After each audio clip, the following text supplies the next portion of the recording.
Hello friends, welcome again to Zero TV Net on the program 5 for Fitness. As you know, last time हमने आपका एक programme लिया था जिसमें हमने नेक एक्सरसाइज और जो नेक रिलेटेड इश्यूज है उसके बारे में हमने डिस्कस किया था. Today we are going on to one more thing which is called shoulder. अब शोल्डर जो है ये एक ऐसी चीज है जिसमें कुछ बीमारियां ऐसी होती हैं जो रिलेटेड टू शोल्डर होती हैं, कुछ बीमारियां ऐसी होती हैं जो related to other things.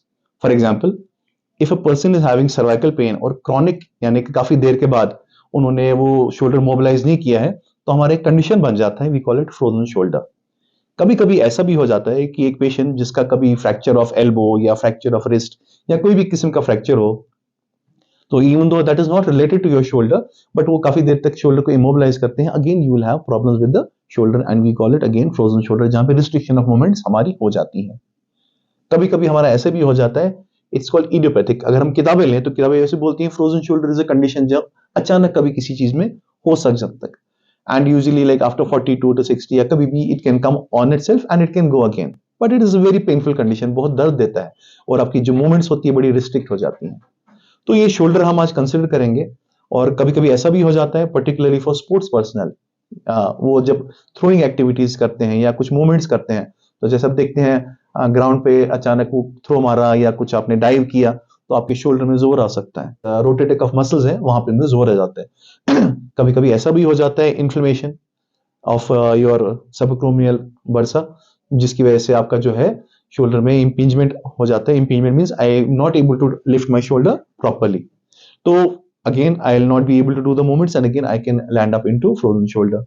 So to be very frank, it is a very deep subject. Clinically we will not go into discussion of all the particular things, but हम आपको ये बताएंगे कि अगर आपका जो शोल्डर है इसकी आपकी मूवमेंट्स कम हो रही हैं तो उसके लिए हमें क्या क्या करना है. पहले मैं आपको ये बता दूं कि we should always try to keep a shoulder mobile, यानी कि आप सुबह उठ के एक या दो बार या दिन में या कभी कम से कम एक बार ही आपकी जो शोल्डर की सारी मूवमेंट्स है वो एक बार आप कर लें. अब अगर आप ये नहीं कर पाते हैं, बिकॉज हमें पता है कश्मीर में जो विंटर है हमेशा whenever we are sitting with pheran हम पहन के रहते हैं या जैकेट्स पहन के रहते हैं तो मूवमेंट कम हो जाती है. तो बिफोर गोइंग टू स्लीप या after getting up in the morning तो आप ये पूरा रेंज ऑफ मोशन कर लें. तो इसके लिए again I request doctor Samia please ma'am.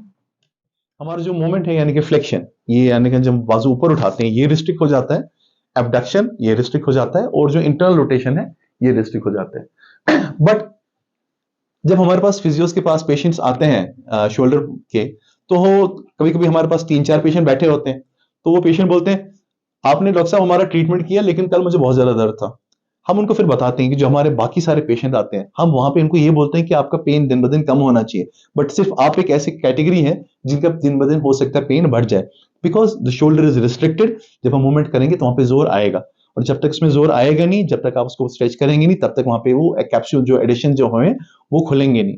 So frozen shoulder के लिए मेरी रिक्वेस्ट है पेशेंट्स के लिए कि जब भी वो देखें वो इस चीज को ये ना देखें कि पेन बढ़ रहा है या कम हो रहा है, I mean with in a particular parameter उन्हें ये देखना है कि जो रिस्ट्रिक्शन है वो कितना खुल रहा है. अब इसका मतलब ये नहीं अब इतना जोर दे दे कि हमने पूरे कैप्सूल्स और हम पूरे जॉइंट्स को तोड़ दे, तो that is not what I am saying. Usually generally एक स्पैस्मोडिक टाइप ऑफ पेन जो है वो हल्का हल्का during the course of treatment बढ़ता जाता है. The most important exercise for shoulder is we call it Codman's pendular exercise. तो इसके लिए हम जो पेशेंट है वो आगे हल्की तरह बेंड करेगा, ये पैर जो है ये पीछे चला जाएगा एंड ये मुट्ठी बंद कर लेगा. मुट्ठी बंद करने के लिए कभी कभी we can take a weight of 1 pound या हल्का सा कुछ वजन उठा सकते हैं, अगर नहीं तो we can do this like. तो पेशेंट जो है ये पर्टिकुलर मूवमेंट करेंगे. जब भी पेशेंट ये पर्टिकुलर मूवमेंट करेंगे हमें यहाँ पे एक चीज ख्याल रखनी है. हमने देखा है जैसे हम पेशेंट को दिखाते हैं तो पेशेंट एक ट्रिक मूवमेंट कर लेता है. ट्रिक मूवमेंट मतलब वो यहाँ पे इस एल्बो को बेंड कर लेता है. उनके हिसाब से उन्होंने अपनी बाजू पूरी ऊपर चढ़ा दी है, लेकिन अगर आप देखिए शोल्डर वहीं पे है, सिर्फ उनका एल्बो मूवमेंट हुई है. सो मेक श्योर कि जब भी आप ये मूवमेंट करें आपका एल्बो जो है बिल्कुल स्ट्रेट रहे, ये बिल्कुल पूरा पीछे और एक पूरा आगे जाए.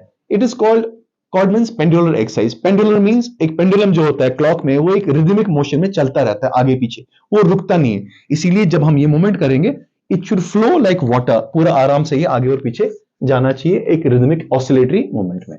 और जब ये मूवमेंट हो, जब आपका रिस्ट्रिक्शन है, जहां पे अगर एंटीरियर रिस्ट्रिक्शन है पोस्टीरियर रिस्ट्रिक्शन है, जब भी आप करेंगे तो वहां पे हल्की सी लगनी चाहिए. अगर आप उतना ही कर रहे हैं कि जितना आपको पेन थ्रेशोल्ड में है और आप उसको आगे नहीं ले जा रहे, इट मींस आपने जो भी एक्सरसाइज की है वो यूजलेस हुई है. तो जब भी आपका शोल्डर लॉक हो तो यू मेक श्योर कि जब आप कर रहे हैं तो ये थोड़ा इतना ऊपर चला जाए ताकि वहां पे हल्का सा लगे, हल्का सा जोर है, ताकि जो एडिशन है वो खुल जाए।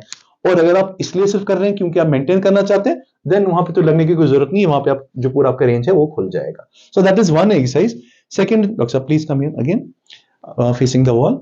यहां पे हम क्या करेंगे, राइट हैंड, ये it's called a finger ladder, जहां पे एक पेशेंट हल्का सा आहिस्ता आहिस्ता ऊपर अपना हाथ ले जाता है। यहां पे भी एक ट्रिक मोमेंट हो जाती है, पेशेंट जब आता है आगे तो यहाँ पे अपना पेट आगे ले जाता है। जिस पेट आगे ले जाता है तो देखिए आप, ये कमर जो है पीछे की तरफ बेंड कर रही है, आपको लग रहा है कि ये बैक बाजू ऊपर जा रही है, बट एक्चुअली ये जो कमर है वो कंपनसेट कर रही है। अगेन से trick moment. So instead of doing this, what you do is, जब आप यहां पे पहुंच रहे हैं, ये आपका जो पेट है आपका पीछे जाएगा, and we tell the patient to bend forward. जब वो बेंड करें तो ये जो एरिया है ये हल्का सा आगे जाएगा और यहां से हल्का ये हाथ ऊपर ऊपर जाएगा ताकि ये पूरा स्ट्रेच हो जाए। Similarly we will do it for the sides. अगेन ये ऊपर आप जा रहे हैं, फिर यहां पे आके आप हल्का सा इधर की तरफ बेंड करेंगे। जब आप बेंड करेंगे तो इसमें स्ट्रेच आ जाएगा। So these are two exercise. तो if you can face that side please. अगर समझ लीजिए आपका लेफ्ट साइड है, इसमें आपकी मूवमेंट नहीं हो रही है, तो व्हाट वी डू इज, ये लेफ्ट साइड पीछे ले जाके लेफ्ट साइड का हाथ ये राइट साइड के हाथ में बंद हो जाएगा। यानी कि अगर मेरा लेफ्ट साइड इन्वॉल्व है, my left wrist is going to come in the right hand. अब यहां पे हमें ऐसे करना है, we take it up and we take it down. एक जगह पे होल्ड नहीं करना है, और ऊपर लेने के टाइम पे जहां पे हम जा रहे हैं, जहां पे इनको लग रही है हल्का हल्का ऊपर जाना चाहिए, हल्का सा फील होना चाहिए। And since I am saying that my left is involve, तो अब long with doing it, taking it up, मुझे हल्का सा इसको इधर की तरफ भी कोशिश करनी है। So I take it superior and laterally to the opposite side. कभी कभी हम ऐसे भी कर सकते हैं, जब हमारा ये रेंज फुल हो जाता है तो एक रस्सी या कोई दुपट्टा इस हाथ में बांध के यहां से लाके फिर इस हाथ से इसको अप डाउन कर सकते हैं, क्योंकि हम इस हाथ से पूरा टर्मिनल रेंज पे नहीं जा सकते। So we can do that also.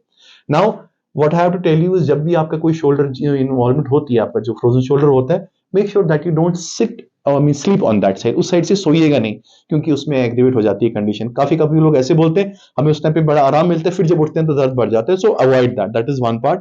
Second, whenever you are doing this exercises, don't do it too much. आप बोलते हैं मैं आधा घंटा एक्सरसाइज कर लूंगा, ज्यादा आप एक्सरसाइज करते हैं तो मसल्स में जोर आता है, उनमें स्ट्रेचिंग में जो है ना पेन हो जाती है, उससे स्पैज्म आ जाता है। स्पैज्म ये फिर कंट्रैक्ट कर जाता है, और दूसरी बार जब आप एक्सरसाइज करने की कोशिश करें तो आप नहीं कर पाते, रेंज पहले से कम हो गया होता है। So the concept is, do it many times but do it in a smaller window. छोटी छोटी ड्यूरेशंस करें लेकिन बहुत बार करें। और जब भी आप कोई भी काम कर रहे हैं, तो जब आप बैठे भी हैं तो मेक श्योर आपका जो बाजू है वो आप थोड़ा दूर रखें। ये शोल्डर में पेन है, मैंने एक्सरसाइज कर ली, उसके बाद मैंने पूरा ये शोल्डर बंद करके रखा पूरा 2 घंटा 3 घंटा, तो that is not the correct way. और इसमें मुझे कोई प्रॉब्लम नहीं है, मुझे काम डेली रूटीन के काम में आराम से सारे कर सकता हूँ।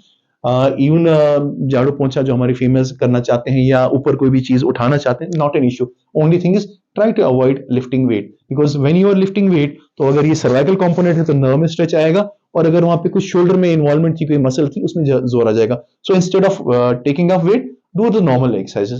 So with that we come to the end of this segment.